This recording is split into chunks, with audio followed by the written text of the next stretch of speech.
अस्सलाम वालेकुम फ्रेंड्स, क्या हाल है। उम्मीद करती हूँ आप सब खैरियत से होंगे, जाओगे खुश होंगे, खैर आफियत से होंगे। आज मेरे पास छोटी छोटी सी स्ट्रिप्स हैं कुछ बची हुई।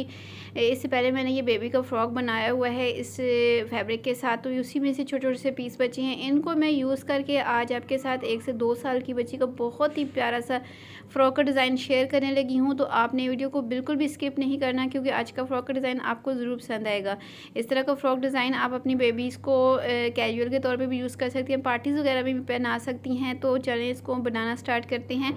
सबसे पहले तो ये मेरे पास जो प्लेन छोटा सा पीस है, इसी के साथ मैं इसकी योक के लिए पीस निकाल लूँगी। तो इसकी जो चौड़ाई यहाँ पे आ रही है वो तकरीबन 13.5 इंचेस तक आ रही है। तो ये काफ़ी है हमारी बेबी के लिए, 1 से 2 साल की बच्ची की इतनी ही होती है। तो यहाँ से अब मैं 7 इंचेस पे मार्क करूँगी योक के लिए लंबाई का, और इसको यहाँ पे डबल करके फ्रंट बैक के लिए 2 पीसेस यहाँ से इसी हिसाब से निकाल लूँगी। इस तरीके से इसको मैंने डबल किया और डबल करके यहाँ से इसको मैं अलग कर लूँगी इस पीस को। तो आपने वीडियो को बिल्कुल भी स्किप नहीं करना, क्योंकि बहुत ही प्यारा सा फ़्रॉक बनने लगा है। फ़्रॉक को देखने के बाद आप ज़रूर कहेंगे कि आप भी अपनी बेबी के लिए इस तरह का फ़्रॉक का डिज़ाइन बनाएं। दोनों को मैंने सेपरेट कर लिया अलग अलग से, और अब यहाँ पे मैंने फ़ोल्ड करके तो मेजरमेंट करनी स्टार्ट करनी है। तो सबसे पहले तो मैं यहाँ से शोल्डर के लिए 4 इंचेस पे मार्क करूँगी। वैसे हम 4.5 इंचेस रखते हैं 1 से 2 साल की बच्ची का, लेकिन यहाँ पे अलग है। और आर्म होल 2 इंचेस पे निशान लगा के चेस्ट के लिए 6.5 इंचेस पे निशान लगाऊंगी, और वेस्ट के लिए 6 इंचेस पे निशान लगाऊंगी। और यहाँ से नॉर्मल सा हम इस तरीके से इसकी आर्म होल की शेप बनाएंगे और नीचे की तरफ भी ड्रॉ करके अब हम इसकी कटिंग कर लेंगे।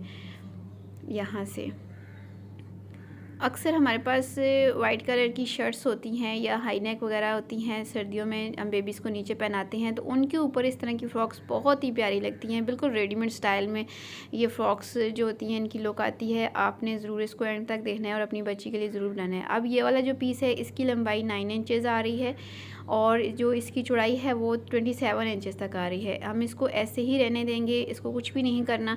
इसके साथ का एक और ये जो पीस है थोड़ा लंबाई में ज़्यादा है, लेकिन चौड़ाई इसकी थोड़ी कम है। चौड़ाई इसकी 7 इंचेस तक आ रही है, यानी पहले वाले पीस से इसके 2 इंचेस कम हैं। तो इसको भी हम कंप्लीट कर लेंगे। अब इसकी जो चौड़ाई है वो मैं दूसरे पीस के बराबर यानी 27 इंचेस पे मार्क करके कटिंग कर लेती हूँ। इन दोनों पीसेस की चौड़ाइयाँ सेम है, लंबाई में थोड़ा सा फ़र्क आ रहा है। इनके दोनों के साथ मैंने घेरा बनाना है।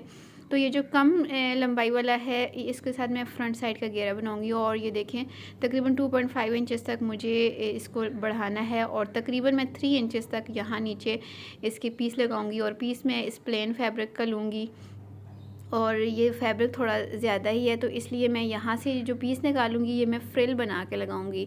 तो 3 इंचेस तक मैं इसकी चौड़ाई रखूँगी, जो कि फ़ोल्ड होने के बाद 2.5 इंचेस बच जाएगी। और यहाँ से मैं 2 पट्टियाँ निकालूंगी। इन दोनों को आपस में जब मैं जॉइंट करूँगी तो इनकी लंबाई थोड़ी ज़्यादा हो जाएगी, और फिर इसको मैं इसकी लंबाई को फ्रंट साइड का जो घेरा है उसकी लंबाई को इंक्रीज़ करने के लिए इनको आपस में स्टिच कर लूँगी। और ये आगे चल के मैं आपको समझाऊँगी कि किस तरीके से मैंने इसको यहाँ पर सेट करना है। इसको भी हम साइड पर करेंगे।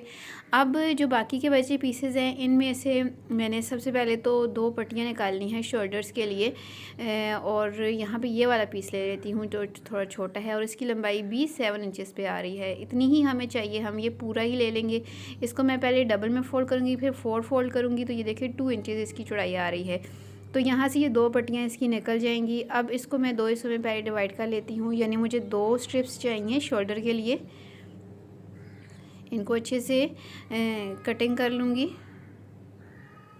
अब ये मेरे पास 2 स्ट्रिप्स हैं, 7 इंचेस लंबाई है इनकी, और फोल्ड करने के बाद 2 इंचेस इनकी चौड़ाई है। तो ये मैं शोल्डर स्ट्रिप्स बनाऊंगी। इसके बाद शोल्डर स्ट्रिप्स बनाने के बाद शोल्डर्स के ऊपर मैंने फ्रिल भी लगानी है, तो उसके लिए ये वाला जो पीस है इसमें से मैं निकालूंगी 2 इंचेस की चौड़ाई के हिसाब से, जैसे यहाँ से निकल सकता है। अगर थोड़ा ज़्यादा आपके पास चौड़ाई हो तो आप इसको फ्रिल को सेंटर में से चौड़ाई में ज़्यादा भी कर सकती हैं। मैं 2 इंचेस पे यहाँ पे इस पीस में से ये लंबी पट्टी निकालूंगी। तो इसको मैं आगे चल के आपको बताऊंगी किस तरीके से मैंने इसकी फ्रिल बनानी है और लगानी है, ये भी आगे चल के आपको पता चलेगा। अब ये जो पीसेस हैं ये भी 4 पीसेस हैं, फ्रिल के साथ से जो पीसेस बचे हैं यहाँ से मैं 4 पीसेस निकालूंगी। लंबाई इनकी 1 इंच एक्स्ट्रा रख के, यानी 4 इंचेस लंबाई और 3 इंचेस चौड़ाई रख के इन पीसेस को यहाँ से कट करूँगी, जो कि मैंने फ़्रॉक के ऊपर बटरफ्लाइज बना के लगानी है। जिसको बॉ भी कहते हैं हम। और ये 4 पीसेस हैं। इन 4 पीसेस को मैंने आगे चल के आपको बताना है कि यहाँ पे मैंने अपनी जो है वो बटरफ्लाइज बनानी है। तो यहाँ पे ये वाला जो पीस है इसमें से मैं और पट्टियाँ निकाल लूँगी। जिस तरीके से ये पीस है ऐसे ही इसको रहने दूँगी और यहाँ से मैं इसकी और पट्टियाँ कट कर लूँगी। तकरीबन इनकी 1.5 इंच चौड़ाई मैंने रखी है। इन सारी पट्टियों को आपस में मैं स्टिच करूँगी तो इनकी काफ़ी ज़्यादा लंबाई आ जाएगी। और इनको फिर मैंने लगाना कहाँ है ये मैं आपको बताती हूँ। इनको आपस में स्टिच इस तरीके से करना है। ये देखें इस तरीके से आपस में इस तरीके से जब हम इनको स्टिच करेंगे तो ये बहुत अच्छे से लंबी सी हमारे पास पाइपन बन जाएगी। अब मैंने सबसे पहले ऊपर वाला हिस्सा लेना है यानी योक वाला हिस्सा, और इसको यहाँ पे मैंने उल्टा करके रखा हुआ है। उल्टा करके रखने के बाद ये और एक पट्टी यहाँ से लगानी स्टार्ट करूँगी आर्म होल के कोने से। ये देखिए इस तरीके से इसकी सिलाई लगाऊंगी और दूसरे साइड पे भी इसी तरीके से लगाऊंगी। इनको जब मैं आपस में ज्वाइन कर लूँगी तो इनकी लंबाई बढ़ जाएगी। और फिर इनको सीधी साइड पे पलटते वक्त यहाँ पे सेंटर में इस लेस को भी मैं दबा लूँगी। तो यहाँ पे ये देखें मैंने इनको तैयार कर लिया है फोल्डिंग करने के बाद। अब ये जो मेरी फ्रिल की पट्टियाँ हैं 4 पीसेज हैं ये, तो इनकी मैं फिर से आपको लंबाई चौड़ाई बता देती हूँ। 2 इंचज़ इनकी चौड़ाई है और 13 इंचज़ तक इनकी लंबाई है। अब इनको मैंने ओपन साइड से, जहाँ से ये ओपन है वहाँ से तकरीबन 1/2 इंच छोड़ के, तो यहाँ पे इसको मैंने थोड़ा सा इसको इस तरीके से राउंड शेप देनी है आगे से। और राउंड शेप देने के बाद इन दोनों को मैं अलग अलग करूँगी और फिर इनकी जो राउंड शेप वाली साइड है वहाँ से इनको बारीक पहले मैं फ़ोल्ड करूँगी इस तरीके से दोनों पट्टियों को।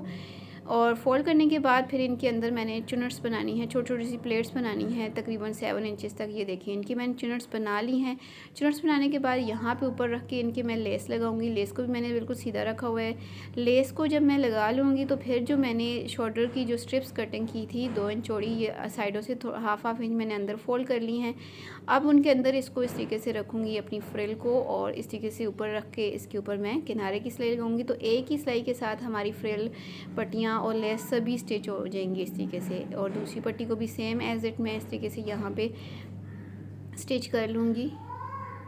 ये देखिए यहाँ पे इस तरीके से मैं जब इसकी सिलाई लगाऊंगी तो ये देखिए मैंने दोनों की सिलाइयाँ लगा ली हैं। अब इनको मैंने शोल्डर्स को किस तरीके से आर्म होल के साथ स्टिच करना है पट्टियों को, ये देखिए सिर्फ 1/2 इंच अंदर की तरफ दबाना है जितना मैंने मार्जिन रखा था, और दबाने के बाद इसके यहाँ पे सिलाइयाँ लगा लूँगी। तो ये तैयार होने के बाद 6 इंचज़ इनकी ये देखिए लंबाई बाकी बची है, और ऊपर वाला हिस्सा ऑलमोस्ट हमारा तकरीबन स्टिच हो गया है।